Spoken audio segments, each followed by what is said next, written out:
Hi friends, అందరికీ నమస్కారం అండి. ఇందిరమ్మ ఇళ్ళకి సంబంధించి L2 వారందరూ కూడా డబుల్ బెడ్రూమ్ ఇల్లు అన్నమాట లిస్ట్ విడుదల. ఇందుకు సంబంధించి 3 శుభవార్తలు అయితే వచ్చాయన్నమాట L1 కేటగిరీ వారికి. సో ఆ వివరాలు ఏంటనేది కూడా వీడియోలో తెలుస్తుంది. వీడియోని చివరి వరకు చూడండి, అర్థమవుతుంది. మొదటిసారి ఛానల్ వస్తే తప్పకుండా సబ్స్క్రైబ్ చేసుకోండి. చూస్తున్నారు కానీ లైక్ చేయడం మర్చిపోతున్నారు, వెంటనే లైక్ చేయండి. తెలంగాణ రాష్ట్ర వ్యాప్తంగా డబుల్ బెడ్రూమ్ ఇల్లు.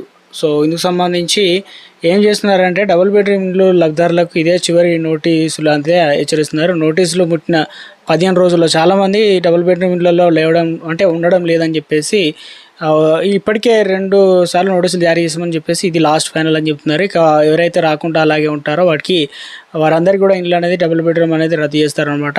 సో ఇప్పటి వరకు ఒక జిల్లాకు సంబంధించి మేడ్చల్ మల్కాజ్గిరి జిల్లాలో సో ఇందులో వచ్చేసి 30,068 మంది ఇల్లు మంజూరు చేశారు గత బీఆర్ఎస్ ప్రభుత్వం. ఇప్పుడు ప్రస్తుతం అర్హులైన వారికి దాదాపు 29,101 మంది డబుల్ బెడ్రూమ్ కేటాయించగా అందులో వచ్చేసి 7,000 మంది మాత్రమే ఉంటున్నారనమాట. మిగతా వారందరూ ఉండడం లేదు.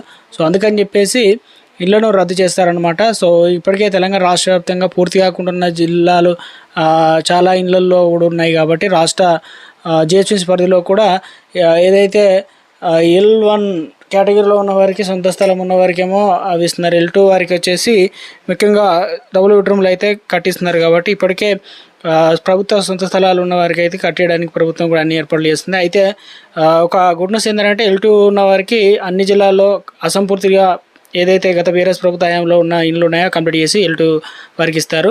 జిహెచ్ఎంసీ పరిధిలో హైదరాబాద్లో కూడా ఇవ్వడం అయితే జరుగుతుందని చెప్తున్నారు. సో ఒక గుడ్ న్యూస్ చెప్పడం అయితే జరిగిందనమాట. సో పనిలో పని ఇక్కడనే చెప్తాను. ఇక ఇందిరమ్మ ఇళ్ళకి సంబంధించి గతంలో 5 లక్షల రూపాయలు అయితే ఇవ్వడం జరిగిందనమాట. ఇప్పుడు ఏం చేస్తున్నారంటే ఎక్స్టెండ్ చేశారనమాట. దాదాపు 27,000 రూపాయలు అనేది ఎక్కువగా ఇచ్చారు.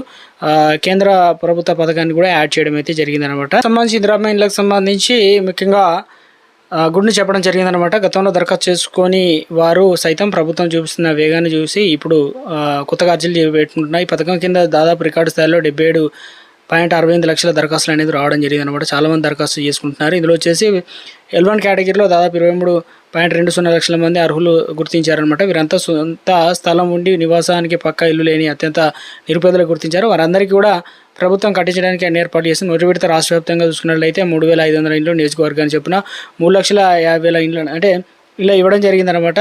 సో జూన్ నాటికి అందులో వచ్చేసి దాదాపు 1,32,000 ఇండ్లు పూర్తి చేయడం జరిగిందనమాట.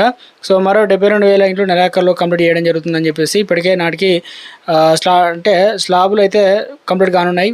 పనులు అనేది ఇంకా స్పీడప్ పెంచుతున్నారని చెప్తున్నారు. ఆదిలాబాద్ జిల్లాలో వచ్చేసి 2వ విడత ఇప్పటికే రాష్ట్రంలో 2,50,000 ఇండ్లు అనేది నిర్మాణానికి 2వ విడత ఆమోదం తెలిపింది. హైదరాబాద్ పరిధిలోనే వచ్చి నిరుపేదల జీవనోపాధి దెబ్బతినకుండా ఉండేందుకు గాను ఇక వారు ప్రస్తుతం నివాసానికి 5 కిలోమీటర్ల దూరంలో పరిధిలో 1,00,000 ఇందిరమ్మ ఇల్లు నిర్మించి ఇవ్వడం అయితే జరుగుతుందన్నమాట. గతంలో దూరం ఉండే సో పనుల నిమిత్తం అక్కడ ఉండక కిరాయిలకు ఇవ్వడం అసలు డబుల్ బెడ్రూమ్ పట్టించుకోని పరిస్థితి అయితే ఉండడంతో ఇవన్నీ గుర్తించింది. కాబట్టి ఇప్పుడు ప్రస్తుతం ఏం చేస్తున్నారంటే ఇందిరమ్మ ఇళ్ళ నిర్మాణంలో క్వాలిటీ ప్రభుత్వం అత్యధిక ప్రాధాన్యత ఇవ్వబోతుందని చెప్తున్నారు.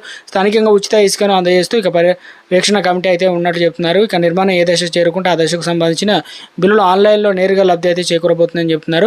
ఇక ఖాతాలను జమ చేస్తే ఇప్పటివరకు 6,500 కోట్లు జమ చేసినట్లు మొత్తం అలా 5 లక్షల ఆర్థిక సాయం 4 విడతలు అయితే అందిస్తున్నారు. సో ఇక్కడ మనం చూసుకోవచ్చు. ఒకటి వచ్చేసి పునాది స్థాయిలో వచ్చేసి 1,00,000 రూపాయలు, గోడ నిర్మాణానికి రూఫ్ లెవర్ అయితే 1,25,000 రూపాయలు, స్లాబ్ లెవర్ అయితే 1,75,000 రూపాయలు, చివరి దశ వచ్చేసి ఫినిషింగ్ పనులకు వచ్చేసి 1,00,000 వరకు. ఇటీవల కాలంలో నివాస యోగ్యంగా ఉంటే అది స్లాబ్ అంటే పోసిన తర్వాత ముఖ్యంగా అసలుగారు చేయకపోయినా అటువంటి పరిస్థితిలో నివాసయోగ్యంగా ఉన్నా సరిపోతే లాస్ట్ పేమెంట్ కూడా బిల్లు అనేది ఇవ్వడం జరుగుతుందని చెప్పేసి చెప్పడం జరిగింది. జియో ట్యాగింగ్ ఇవన్నీ. అయితే ప్రధానమంత్రి ఆవాస్ యోజన కింద రాష్ట్రం రావాల్సిన సుమారు 2,000 కోట్లు సాంకేతిక కారణాల వల్ల నిలిచిపోయాయని చెప్తున్నారు.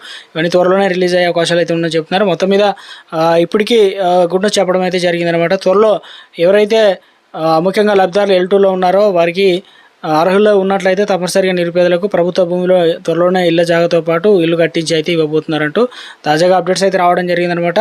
సో రాష్ట్ర వ్యాప్తంగా ఇందిరమ్మ ఇళ్లకు సంబంధించి సో ఇది ప్రస్తుతం తెలంగాణ రాష్ట్రంలో ఇక ఏదైతే సెకండ్ విడతకు సంబంధించి ఫైనల్ లిస్ట్ ఎప్పుడు వస్తుంది అని చెప్పేసి అడుగుతున్నారు. త్వరలోనే రిలీజ్ చేసే అవకాశాలు అయితే ఉంది. చాలామంది లిస్ట్ వచ్చిన వెంటనే నేను ఎలా చెక్ చేసుకోవాలి ఏంటంటే మీ ఆధార్ కార్డు మీ ఫోన్ నెంబర్ ద్వారా చెక్ చేసుకోవచ్చు. సో ఇది ప్రస్తుతం ఉన్నటువంటి తాజా సమాచారం అన్నమాట. ఏ చిన్న అప్డేట్ వచ్చినా తెలియడం జరుగుతుందంటే